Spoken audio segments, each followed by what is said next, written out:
বলেছে যে আমি গাঁজা খেয়ে তারপর ঢুকলাম, মানে এটা খুব আমার সেটের আর্টিস্ট গাঁজা খাচ্ছে, তার ড্রাইভার দেখছে, এই যে এটা শুনে আমরা সবাই অবাক হলাম। সে বলেছে যে তার গায়ে থেকে একটা গন্ধ আসছে, 1 ঘন্টা ওয়াশরুমে ছিল। আই ওয়াজ কনফিউজ যে কি বলছে।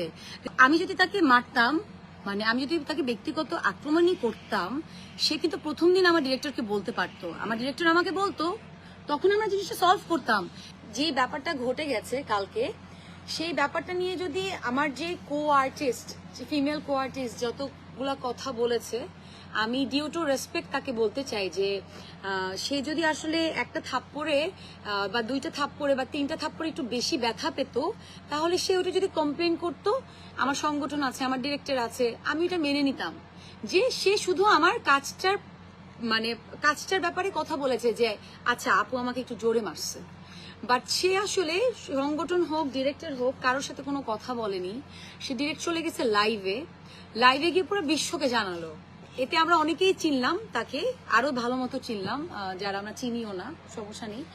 তো যেটা হয়েছে যে আরো অনেক মিথ্যা কুৎসা রটানো হচ্ছে, যেটা আমার জন্য 12-15 বছরের ক্যারিয়ারে এটা আমার জন্য অনেক দুঃখজনক, এবং আমার কাছে মনে হয় আমার অডিয়েন্সের এই ভুলভ্রান্তিটা ভাঙানোটা খুব ইম্পর্টেন্ট, যার কারণে আসলে আমি লাইভে আসা। So can you say something? আমার সবচেয়ে খারাপ লাগছে যেটা, যে আমার সেট, আমরা দীর্ঘদিন এই টিম কাজ করছি এবং সবসময় মানসম্পন্ন গল্প বলার চেষ্টা করি, যে অ্যাটলিস্ট রমজান মাস আমরা শুটিং করছি। আমার সেটে মানে একটা ইন্টারভিউ দেখলাম, আমি খুব অবাক হলাম। আমি কালকে শুটিং করছি, শুটিং শেষ করতে পারি নাই, মানে শুটিং পাচ্ছি, যে কারণে স্টিল নাও এখন কয়টা বাজে, এখনো আমরা শুট করছি।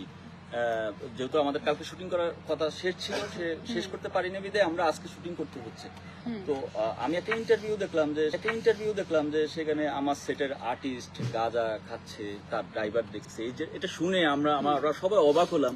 রমজান মাস, একটা আউটডোর লোকেশন আছে, এখানে অনেক ধরনের মানুষ, একটা অ্যাডভোকেটের বাসা, ওনাদের ফ্যামিলি মেম্বার, আমরা লোকেশনটা রেকি করে ম্যানেজ করে ওনাদেরকে এই কাজটা লোকেশন গল্পের কারণে আমরা এই জায়গায় আসি শুটিং করার জন্য। সেই জায়গায় মানে এরকম একটা এলিগেন্ট, মানে এরকম একটা কথা বলা, এটা তো আমার জন্য অ্যাজ এ ডিরেক্টর বা আমার টিমের জন্য এটা খুবই বাজে। কারণ রমজান মাস বা রমজান মাস না হোক, মানে জিনিসটা হচ্ছে মানে গাঁজা খাচ্ছে, বা উনি যে কথাটা বলছে এটা খুবই ভিত্তিহীন, মানে এখানে তারপর ঢুকলাম, মানে এটা খুবই ভিত্তিহীন।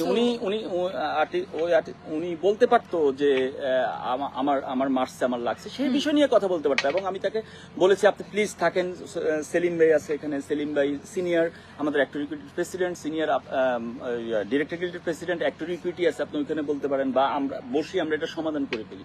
কিন্তু উনি কথা শুনলেন না, উনি গাড়ি নিয়ে বের হয়ে গেলেন। দেন তো আপনারা জানেন।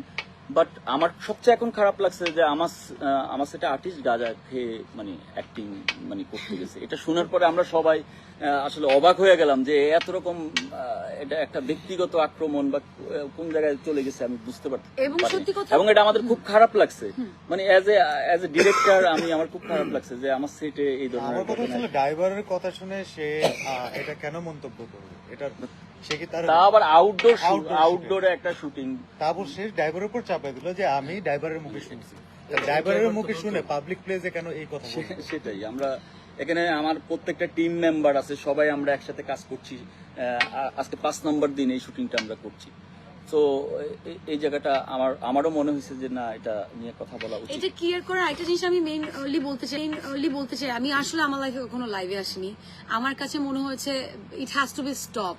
হ্যাঁ, সো আমি যেমন একটু আগে আমার ফেসবুকে ঢুকলাম, এন্ড আমার একটা বিষয় একটু বলার আছে যে আমি অবশ্যই আইনি পদক্ষেপ নিব এটার বিরুদ্ধে।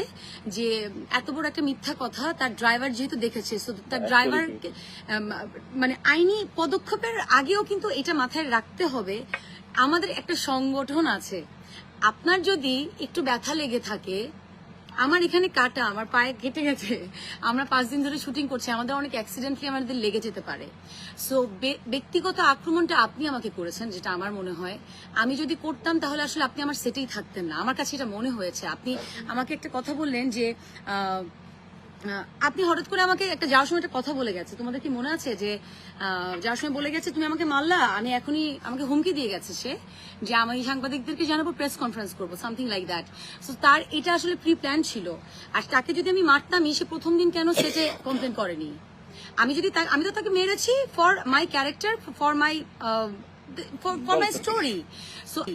সো আমি যদি তাকে মারতাম, মানে আমি যদি তাকে ব্যক্তিগত আক্রমণই করতাম, সে কিন্তু প্রথম দিন আমার ডিরেক্টরকে বলতে পারতো, আমার ডিরেক্টর আমাকে বলতো, তখন আমরা জিনিসটা সলভ করতাম।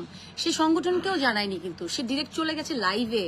সো উইচ ইজ নট মানে এটা পুরোপুরি কিন্তু ব্যক্তিগত আক্রমণ।